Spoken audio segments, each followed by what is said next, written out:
si hubieran barreras importantes, esto nos tendría que dar por aquí por arriba, ¿no? 80%. Esa fue la primera conclusión.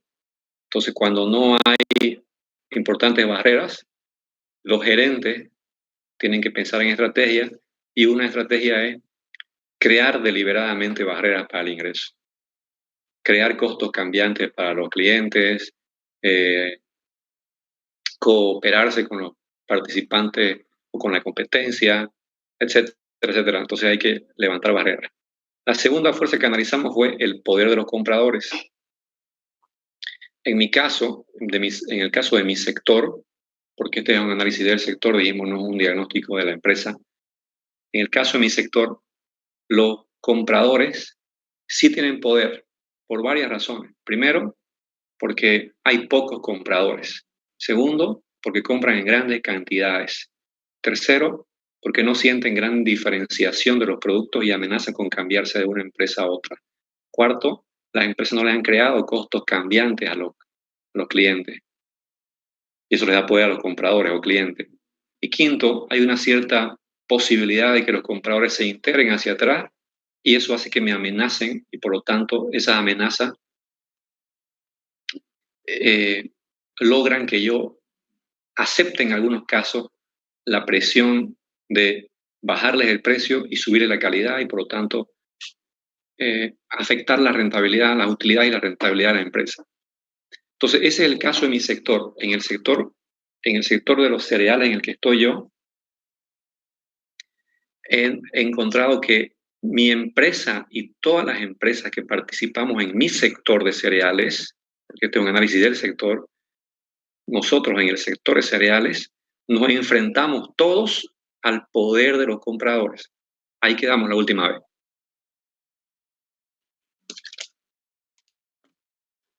Y luego de eso, luego de que ya el gerente general mira el panorama amplio de lo que pasa en el sector con esta fuerza competitiva, él tiene que preguntarse ya, ¿y cómo hago para relacionar lo que pasa en el sector con lo que realmente pasa en mi empresa? Porque ya sé que en el sector hay un fuerte poder de compradores, pero en mi empresa se replica eso. En mi empresa hay poder de compradores, y es entonces donde el gerente general debe reunir información de la empresa. No estoy diciendo que ustedes lo van a hacer en nuestro trabajo, por si acaso, ¿no? Porque esto demanda mucha información y demanda estar metido en la empresa y trabajando. Pero para cuando estén trabajando en una empresa como gerentes, gerente propietario, este es el orden para hacerlo. Primero analizo el sector, y luego analizar el sector, entro ya a mi empresa para ver si eso mismo que pasa en el sector le pasa a mi empresa. Así es que hay un poder específico de ciertos compradores de mi empresa o de clientes de mi empresa, y eso afecta de alguna manera a mi rentabilidad. Entonces, el gerente general, como digo, reúne información, recaba información, la gente sigue trabajando en sus cosas, pero él está analizando ya el bosque, ¿no? Entonces, vamos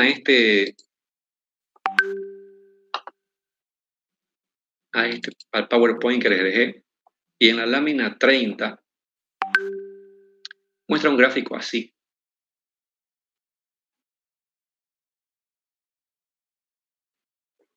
Y esta es una de las razones que decíamos que por qué tiene poder un comprador. Si está concentrado o compra en grandes volúmenes con relación a las ventas del proveedor. Esa es la teoría. Luego en la siguiente lámina aparece ya la situación actual. Esta es información de mi empresa, ¿de acuerdo? La información de mi empresa dice situación actual. La situación actual de mi empresa es que mi empresa tiene un gran comprador que le compra el 45% de lo que mi empresa vende. Ese es un gran comprador. Y después tiene 200 clientes más pequeños, de tamaño medio, que compran el 55%. Esta es información que me la ha dado a mí el gerente comercial.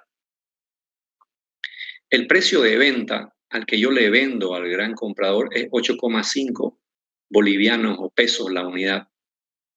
Y el precio al que le vendo a los otros clientes más pequeños o compradores es a 9. Tiene sentido, ¿no? Porque si es un gran comprador, tengo que hacer alguna rebaja o algún descuento porque me compra en grandes cantidades. Ya ahí nomás voy viendo de que hay cierto poder de un solo comprador, ¿no? ¿Se acuerdan que mis compradores eran canales de distribución, sobre todo supermercados, grandes mayoristas, y a su vez ellos le vendían a los minoristas, etcétera, etcétera? Bueno, en mi caso, uno de esos compradores es tan grande que me compra el 45%. Y encima solo tengo 200 clientes de tamaño medio. Parece mucho 200 clientes, pero en una empresa de consumo masivo puede que no sea mucho. El costo variable unitario total de producir un envase de cereal es 5 pesos o 5 pesos, cualquiera sea el caso, ¿no? Porque es el mismo envase que le entrego al grandote o el envase que le entrego al pequeñito. Esta información me la pasa el jefe de producción. Noten que yo, como gerente general, tengo que ubicarme y saber a quién pedirle la información para armar eh, cuadros resumidos de la realidad de la empresa, de la situación de la empresa. No puedo esperar el informe de contabilidad. Yo necesito otro tipo de información, necesito manejar ciertas fórmulas, manejar finanzas para ver los temas estratégicos y ver los temas financieros de una perspectiva que de repente los gerentes de áreas no la puedan ver. O la puedan ver, pero no es su trabajo hacerlo. Luego sigo encontrando más datos y dice, ¿no? La cantidad de ventas anual que normalmente vende la empresa, me dice el gerente comercial, son 45.000 unidades. La administradora me dice, la encargada de administración, me dice que el costo fijo anual de mi empresa son 110.000 pesos. ¿Ya? Y las inversiones de la empresa, o el total de los activos, son 380.000 pesos o dólares. Este es el tamaño de los activos de la empresa, entonces, y estos son sus costos fijos anuales, y este es el costo variable unitario total. Esa, si ustedes se dan cuenta, esa es la síntesis de la empresa. Esa es la empresa resumida en números, resumida en sus principales variables. Con esa información, yo debería ser capaz de armar un estado de resultados, de calcular la rentabilidad sobre la inversión, el ROI sobre la inversión, de ver si tienen o no tienen poder los compradores. Entonces, con esa información básica, que ha sido sacada, obviamente, de la contabilidad de la empresa, pero a mí no me importa la información detallada de la empresa en su contabilidad, me importan las grandes cifras, los grandes números, porque yo tomo decisiones a partir de eso. No me puedo perder, no me puedo perder en la pulga, ¿no? Yo estoy mirando el perro, no se olviden de eso. La primera pregunta que nos hacemos es, ¿cuál es el rendimiento sobre la inversión en este momento para nuestra empresa? Se sabe que el sector tiene una rentabilidad anual de un 10% o un ROI. O sea que todo el sector, mis competidores, más lo que yo tengo, todos promediamos y hay un ROI promedio del sector del 10%. Hemos dicho que yo tengo una ventaja competitiva si tengo un ROI por encima del promedio del sector y si está por encima del costo de capital de la empresa, ¿no? De lo que le cuesta a la empresa financiar sus operaciones. Entonces, con esta información yo tengo que calcular en este momento, sin que nada haya pasado, cuál es la rentabilidad de mi empresa, cuál es el ROI de mi empresa. Bien, vamos entonces al Excel que les pasé.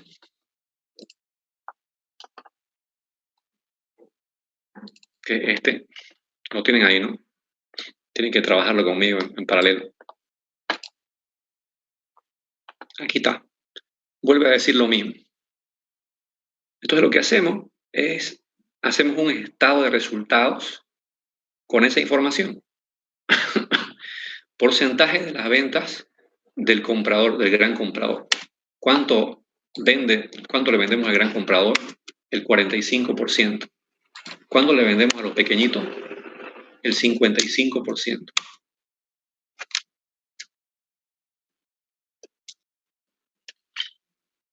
Precio de venta. El precio de venta al que le vendemos al grandote es 8,5 pesos. El precio de venta al que vendemos a los chiquititos es 9 pesos. El costo variable unitario de producir un envase es 5. El costo variable unitario es 5. Todo lo que vamos a meter aquí entonces tiene que estar metido con fórmulas, ¿no? Para que podamos después mover algo y sensibilizar. O sea, hacer escenario de qué pasaría si se mueve esto, qué pasaría si se mueve lo otro. Cantidad vendida. ¿Cuánto le vendemos al gran comprador en el año? Nosotros vendemos en el año 45.000, fíjense. Vendemos 45.000 paquetes de cereal. Estas son nuestras ventas totales. El jefe de ventas nos da esta información. 45.000 paquetes totales. De ellos, el 45% es al grandote. Entonces decimos, a ver, más 45% por 45.000 unidades. O sea que al grande le vendemos 20.000 paquetes. Más 55% por 45.000 unidades. Quiere decir que a todos los chiquititos, a cada uno de los chiquititos, si los sumamos, le vendemos 24.000 unidades. O sea, todo esto suma entonces las 45.000 unidades que vendemos en el año en estas proporciones, 45 y 55%. Ese dato es clave, ¿no? No se olviden que esto, el área de contabilidad no lo ha visto, ha calculado lo mismo, pero no lo ha separado. Nada más tiene ingreso por venta, menos costo de venta, menos gastos operativos, bla, bla, bla, bla, utilidad. Tiene eso, pero no lo ha visto así por separado. Ese trabajo hay que hacerlo. Es un trabajo más a menudo, pero da información. Ahora, ¿cuánto de dinero nos deja el gran comprador? O sea, esto es en cantidades, en paquetes y en plata. ¿Cuánto nos deja? Entonces, precio unitario por cantidad de venta, ¿no? Más precio unitario al que le vendemos al grandote por la cantidad que le vendemos. El grandote nos deja 170.000 pesos al año. Y los otros pequeñitos, precio unitario por cantidad de ventas. Ellos nos dejan 222.000 pesos. Entonces ya tenemos ingreso por venta. Para armar un estado de resultados es ingreso por venta menos costo de ventas. Entonces hacemos ahora costo de ventas.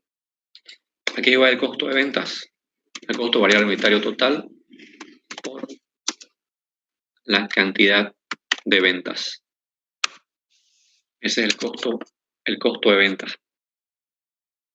¿Cuánto nos cuesta en términos variables atenderlo al grandote? Entonces decimos más costo variable unitario total por cantidad de ventas. Nos da 101.000. Más costo variable unitario por cantidad de ventas. Nos da 123.000. Entonces, ¿cuánto es el margen bruto? Margen bruto en ventas que nos deja el grande. Ingreso por venta menos costo de venta, ¿no? Estas son formulitas de finanzas 1. Margen bruto, ingreso menos costo de ventas. Más ingreso por venta menos costo de ventas. Bien, entonces la sumatoria de estas dos cosas es el margen total que tiene la empresa. Es un margen bruto, es la plata que queda en la empresa después de pagar los costos variables. Pero luego hay que pagar los costos fijos. El costo fijo es único. Entonces sumamos acá, sumamos esto, ¿no? Para calcular el margen bruto total que tiene la empresa. Son 169.000 pesos. Y luego aquí dice que este es el costo fijo total de la empresa. El costo fijo de toda la empresa. Más 110.000, colocamos ahí. Y ahora, costo fijo, margen bruto en venta, menos el costo fijo total. Si quiero llegar a la utilidad neta, tengo que decir más margen bruto en venta menos costo fijo. Hasta ahí es utilidad antes de impuestos. Por 0,75 le estoy quitando el impuesto a las utilidades. Y eso me da ya 44.000 pesos al año. Estas son las utilidades netas al año. ¿Sí? Utilidades netas al año.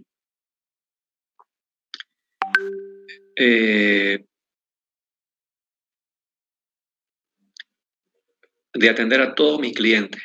Mis clientes son 201 clientes, ¿no? 200 clientes pequeños y un cliente grande. Ahora entonces calculo el ROI. Ya ustedes saben cómo se calcula el ROI. Utilidad neta sobre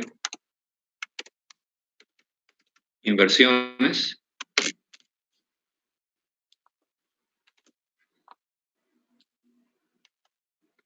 por 100.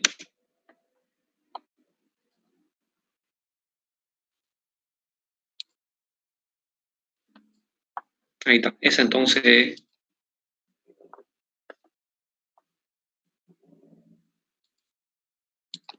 más utilidad neta dividido entre las inversiones totales de la empresa, o sea, el tamaño de los activos del balance general, por 100. Si está activado el porcentaje, se lo activa aquí, ¿no? Por 100. Y me da 12%. ¿Qué quiere decir? Esta es la parte que nos interesa, ¿no? Esta es la parte que nos interesa. Porque hemos hablado tanto de cómo los proveedores, cómo los compradores, cómo las barreras afectan al ROI de la empresa. Bueno, así afecta. Hay que llegar a eso. O sea, no es solamente decirlo de forma romántica y solo cualitativa, hay que ponerle números a lo que uno dice. Y en este momento, lo que podemos ver es que el costo de capital de la empresa, que eso está dado, ¿no? O sea, la empresa sabe cuánto es su costo de capital promedio ponderado. El costo de capital de la empresa es 9%. La rentabilidad del sector es 10%. Y la rentabilidad ahorita de mi empresa, el ROI, es un 12%. Quiere decir que yo estoy aquí en un 12%, estoy un poco por arriba del promedio del sector y de mi costo de capital. ¿Cuál sería la conclusión? Que si tengo un ROI por encima, ¿qué significa antes que nada? ¿Qué significa el ROI, el 12%? Quiere decir que si al comienzo del año mis activos eran $100, mis activos, los activos de la empresa, las inversiones eran $100, lo que ha apostado mi empresa en este rubro, si era 100, al final del año, gracias a las utilidades que genero moviendo todo lo que muevo, al final del año mis activos ya no son 100, son 112, ¿sí? Y del sector son 110. Entonces yo estoy por encima de esos parámetros, de esas métricas, de esos indicadores, y puedo dar una primera conclusión, y es que esa es una señal de que yo tengo de repente alguna ventaja competitiva. Pero ¿qué decíamos en clase de la ventaja competitiva? Las ventajas competitivas completas son estas que son sostenibles en el tiempo, que duran muchos años, que casi son inmunes o no son muy frágiles a las fuerzas competitivas.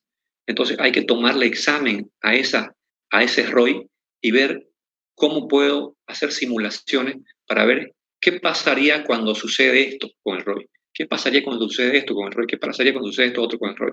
En estas condiciones, la empresa aparentemente tiene una rentabilidad de inversión del 12%, tiene una ventaja competitiva, ¿sí? Y el gran comprador compra eso a ese precio. Así de simple. Entonces, luego el caso nos dice, el gerente se pregunta, ¿no? Se hace esta pregunta, ya hicimos el punto número 1. El gerente se pregunta en el punto número 2, ¿qué pasaría si accedemos a una presión de disminuir a 7 el precio al gran comprador? O sea, ¿qué pasaría si nuestro gran comprador nos dice, oye, desde mañana yo no quiero que me vendas en 8,5, quiero que me vendas en 7? No ha pasado, me sigue, ¿no? No ha pasado todavía, pero el gerente general debe ser un tipo o una tipa que vive en constante paranoia, en el buen sentido de la palabra, así que se puede. Vive en constante paranoia, con delirios de persecución. Se anda armando escenarios y se pregunta, pucha, ¿y si mañana este tipo que es grande me dice que le baje el precio de 8,5 a 7? ¿Eso afectaría muy fuerte mi ROI? Porque al final del día, yo como gerente general, soy el dueño de un gran indicador, el ROI y el ROE, ¿no? Esos dos son mis grandes indicadores. Los dueños de la empresa, los accionistas, me toman examen a mí con respecto al ROI. Es así de simple. mis gerentes de comercialización, de finanzas, de administración, de producción, tienen otros indicadores, pero todos esos indicadores de alguna manera le afectan a mi ROI. Entonces, yo debo velar porque a ellos les vaya bien con sus indicadores para que al final del día mi indicador, que es el ROI, también esté bien y yo le esté entregando valor a los accionistas. ¿Qué es entregarle valor a los accionistas? Entregarle un ROI por encima del costo de capital, rendimiento del promedio del sector. Entonces, aunque no ha pasado, veamos qué pasaría si yo accedo a una presión. Entonces nos vamos a otra vez aquí. Y este era el escenario, la situación actual, el punto número 1.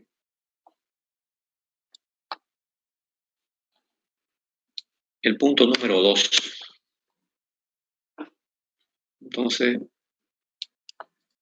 lo copiamos.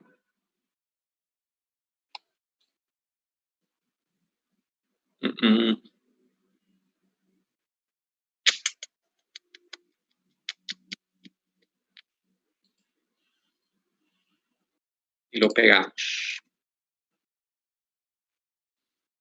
Ya sabía que iba a pasar eso. Entonces, es lo mismo.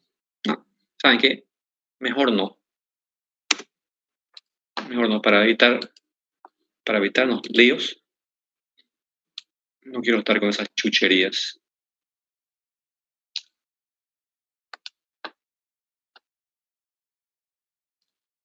Aquí lo vamos a hacer. El punto 2. Esto lo voy a copiar todo ya. Mover o copiar. Ya, caso comprador 2, en ese escenario. Entonces, en este escenario, voy a seguir vendiendo lo mismo al gran comprador, solo que el gran comprador me dice, ya no te quiero comprar en 8,5, te quiero comprar en 7. Pero el costo variable se mantiene, los costos fijos se mantienen, las proporciones se mantienen y todo se mantiene. Lo único que ha variado aquí es que el gran comprador me exige eso. ¿Qué pasa? Pasa eso, fíjense. Inmediatamente se mueven los ingresos, se mueve su costo de venta, se mueve la utilidad neta, sigue habiendo utilidad, pero baja ya 6%. ¿Qué quiere decir? Que con un simple movimiento de amenaza del comprador, mi ROI ya bajó por debajo del costo de capital.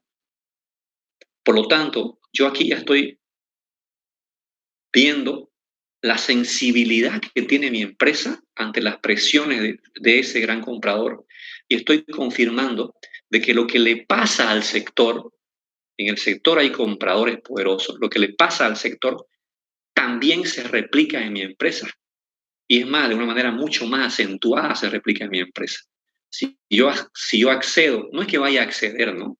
No es que le vaya a hacer caso, porque en el momento en que yo veo esto, se me prenden las lucecitas en rojo, tengo que llamar a mi gerente comercial y empezar a diseñar estrategias específicas para mi empresa para defendernos del poder de los compradores o para inclinar esas fuerzas a nuestro favor. Bien, entonces eso por un lado. Ahora, y todavía sigo siendo más dramático, ¿no? Aquí hay otro escenario que dice, ¿qué pasaría, dice, si yo no accedo a esas rebajas y el gran comprador definitivamente me abandona? Veamos. Entonces creamos otra.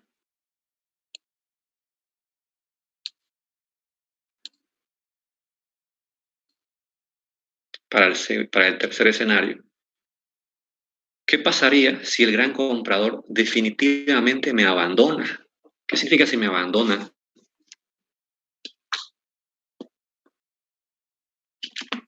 Y obviamente ya no importa el precio, aunque sea 8,5 o lo que sea, yo voy a vender 0, no le voy a vender nada. Las ventas totales de mi empresa van a ser 24,000, no tendré ingreso por venta de ese cliente, no tendré costo de venta, no tendré margen bruto ni nada, solo tendré 24,000 de ingreso, de cantidad, 222.000 de ingreso, este costo de venta, este margen bruto. Aquí tendría ya una utilidad negativa, ¿no? Miren, 99.000 y 110.000. Y como es negativo, ya no hay que pagar impuestos a las utilidades, lo borro el impuesto a las utilidades. Y eso me da 2,89%, menos 2,89%. ¿Qué quiere decir esto? Que en el peor escenario de que el gran comprador se vaya, en el corto plazo mis ventas caen y se ubican solo en 55%, porque él o se fue a la competencia, o se fue al sustituto, o se integró hacia atrás, pero algo hizo, la cosa es que me dañó. ¿Qué significa menos 2,89% de ROI? Esto es lo que le pasa hoy día a las empresas en Bolivia, ¿no? A una gran cantidad de empresas en Bolivia. Tengo activos, cuando empezó el año tenía activos por 100, y cuando voy a redondearlo para que sea más fácil de explicar. Cuando empezó el año tenía activos por 100, ese era el tamaño de mi empresa. Y cuando terminó el año, mis activos ya son 97. En lugar de que mis activos crezcan, mis activos disminuyen porque estoy perdiendo plata, ¿sí? O sea, la caja de ahorro que tenía ya se hizo más chiquitita, ¿sí? Tuve que vender una moto, y eso es deshacerse de los activos y que los activos reduzcan de tamaño porque estoy perdiendo dinero. Entonces, a ese ritmo de perder, hay un punto en el que mi activo se va haciendo pequeñito, mi patrimonio se va haciendo pequeñito, y la empresa ya no puede soportar más el funcionamiento y se cierra y quiebra. Entonces, ese es el escenario. Estos escenarios son de propiedad del gerente general. Son de propiedad del gerente general.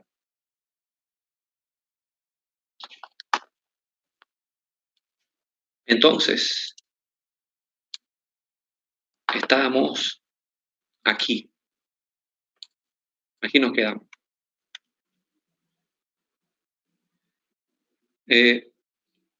¿Existe poder de compradores? Respuesta, en el sector sí hay poder de compradores. En nuestra empresa internamente se replica el poder de compradores, sí, hay mucho poder de compradores. Y mientras tanto, yo tendría que preguntarme, ¿y qué está haciendo mi gerente comercial? Y cuando veo los números del gerente comercial, está llegando a sus metas, está penetrando lo que estaba penetrando, o sea, está llegando a sus metas. Entonces tengo que llamar al gerente comercial y decirle, mira, no lo había visto, muestro el dato del poder de compradores y le muestro las simulaciones que he hecho. Y le digo, hay que diseñar estrategias para que esto mejore. Les pregunto a ustedes ya, ¿qué ideas se les ocurren para defendernos del poder de los compradores?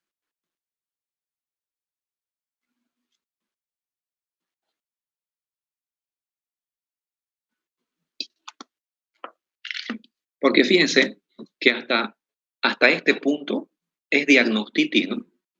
Diagnóstico, análisis. Bien, perfecto, a mí, qué bonito tu cuadro, qué bonito tu gráfico, oye, qué bien que haces tus números, y cómo sabes de fórmula. Ya, ahora decime qué voy a hacer.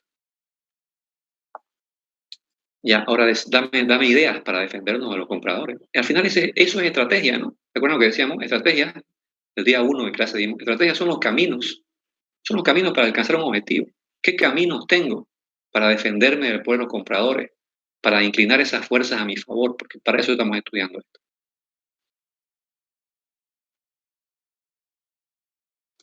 Podemos tratar de conseguir otros grandes compradores.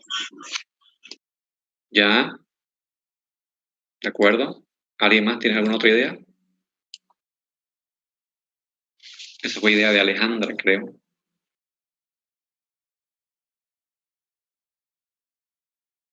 Sí, Lizeth, tengo una duda respecto al cuadro que hizo hace rato. ¿Tenemos que hacer de un producto o de todos los productos de la empresa? No, ustedes no tienen que hacer ese cuadro que yo hice hace rato. No tienen que Ya. hacer porque, no tienen que hacer porque esa información va a ser complicada que la encuentren. Con que tengamos este cuadro general es suficiente, pero yo lo hago y entro un poco más adentro porque me preocupa que cuando estén trabajando ya no sepan hacerlo. Entonces, cuando estén trabajando en una empresa, eso se hace, se llega hasta allá, ¿sí? Hagamos de cuenta que llegamos hasta allá. Y ahora estamos ya en la fase Listo, ya hicimos el diagnóstico, hicimos el análisis, pero no nos van a aumentar nuestro sueldo con ese análisis, ¿sí? Sí, nos van a decir, oye, qué inteligente que son. Mira cómo sabe finanzas, ¿no? Qué bien, che. Hasta ahí. Nosotros vamos a agregar valor en la empresa cuando digamos qué hacer y cómo hacerlo, ¿sí? Cuando defendamos el rol de la empresa, cuando ayudemos a incrementar los ingresos, cuando bajemos los costos de la empresa. Entonces, cuando logramos eso, le brillan los ojos a la empresa y nos dicen que sos candidato a ascenso, sos candidato a incremento de sueldo. Pero no te voy a pagar, no te voy a aumentar el sueldo solamente porque llevas 25 años trabajando en mi empresa, ¿no? Si no sos un militar que te aumento el sueldo nada más por pasar años, por tener años de antigüedad. Entonces, bien, su compañera ahí, Alejandra, decía, una forma de quitarle poder a los compradores o a los clientes es incrementar todavía más, ser más agresivo en puntos de venta, ser más agresivo buscando más clientes. Entonces uno puede decir, entonces habría que decirle al gerente comercial que, que me consiga más de esos 200, que no sean 200, que sean 400, ¿sí? Que abra algún punto de distribución propio, algunos 2 o 3 canales de distribución directos. ¿Me siguen, no? Esa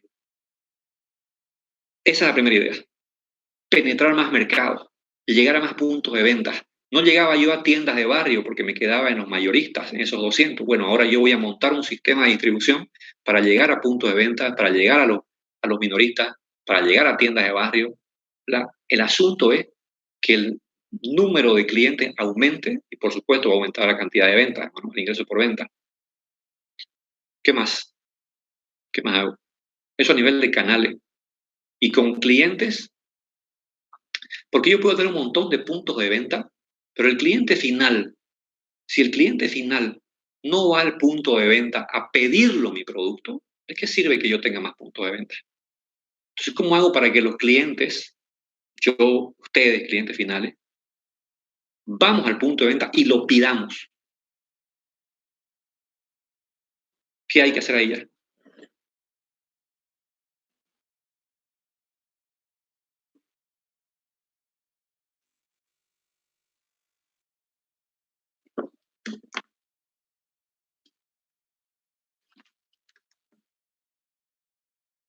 Mucho marketing agresivo de posicionamiento, ¿no? Eso hay que hacer. Ya no pensando en los puntos de venta indirectos, sino ya pensando en el cliente final. Mucho marketing agresivo y creativo de posicionamiento, de generación de branding, de posicionar la marca, ¿sí? De generar promociones para que el cliente salga a buscarlo. Porque si solamente creamos puntos de venta y vamos y tocamos el canal de distribución y no pasa nada, el canal de distribución se sobreestoca y los productos se vencen y los dueños de los puntos de venta no lo devuelven. Porque esa es la cultura ahora, la práctica es esa. Oiga, usted no hace nada para que el producto salga. Yo soy un punto de venta, es usted que tiene que moverse. Eso me dicen a mí los canales de distribución. Entonces tenemos ya 2 ideas, ¿no? Penetrar más mercados, generar marketing a nivel del cliente final. Entonces, hay un montón de ideas. ¿Y qué hacemos con el gran comprador? ¿Qué hacemos con el gran comprador? ¿Lo eliminamos de la empresa? ¿Le aumentamos bien el precio? ¿Qué hacemos?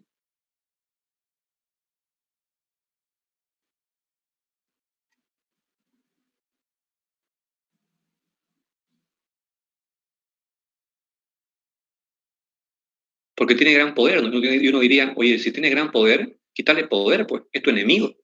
Me siguen, ¿no? Esa es la primera tentación que tenemos. Pero la tentación en el marketing nos dice, no, más bien es al revés. A ese gran comprador tenés que mimarlo todavía más, que te compre todavía más de lo que te compra. A ese gran comprador tenés que crearle costos cambiantes, tiene que ser tu gran amigo, tenés que asesorarlo para que el producto él lo pueda usar de mejor forma, tenés que darle charla, tenés que invitarlo a cenas, ¿sí? Tratarlo como un gran comprador. ¿Para qué? Para que él cada vez tenga menos ganas de presionarnos ridículamente en el precio, para que él sienta que nosotros le damos un valor agregado y que se case con nosotros. Es decir, el gran comprador mientras más nos compre, mejor.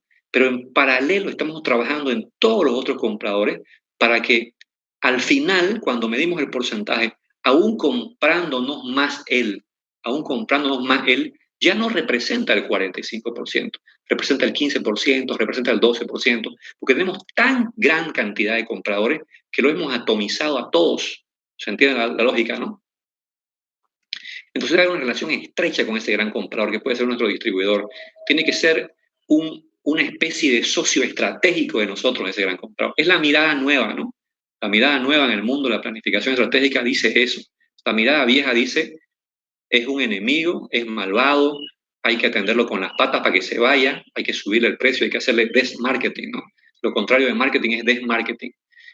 Entonces, ideas deben sobrar, pero básicamente son esas. ¿Alguna pregunta?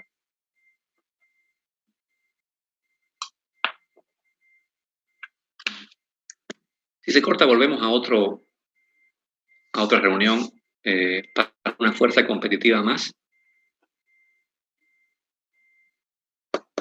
¿Dudas? Entonces, hemos liquidado amenaza de nuevos ingresos y hemos liquidado poder de compradores.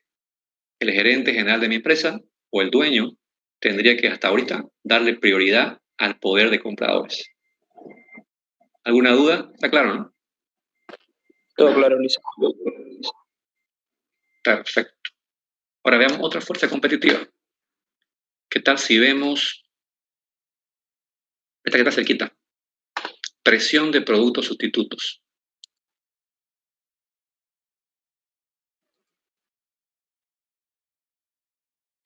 Presión de productos sustitutos.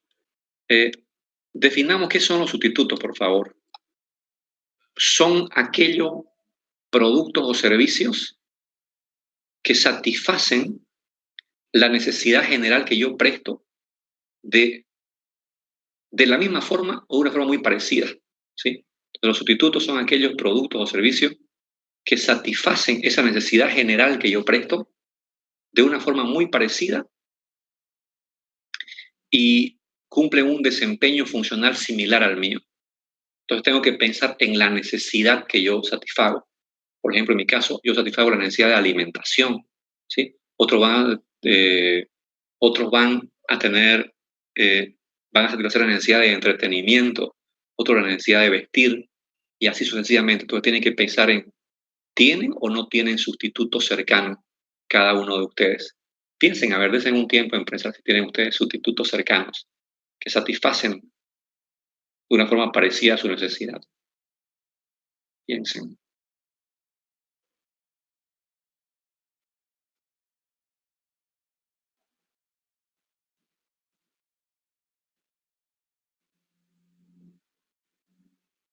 Aquí tengo que cambiar algo aquí, se borró esto.